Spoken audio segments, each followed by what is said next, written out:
செட்டிநாடு வீதி ஒன்றில் கீரை விற்றுக்கொண்டு செல்கிறாள் ஒரு பெண்.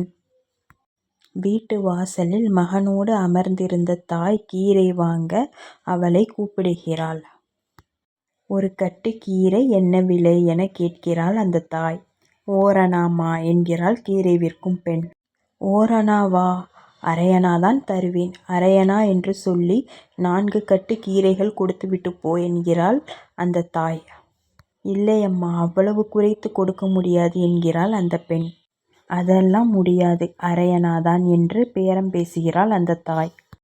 பேரத்திற்கு ஒத்துக்கொள்ள முடியாத அந்த பெண் கூடையை எடுத்துக்கொண்டு சிறிது தூரம் சென்று விட்டு மேல 1/4 போட்டு கொடுங்கம்மாள் என்கிறாள்.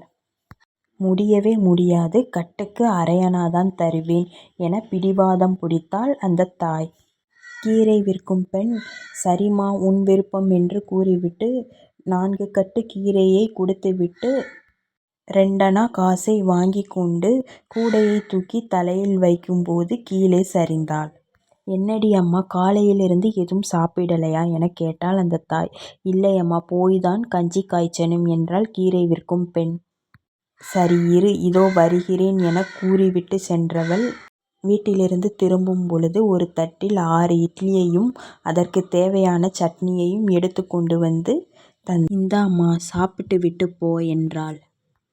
எல்லாவற்றையும் கவனித்து கொண்டிருந்தான் அந்த தாயினுடைய மகன்.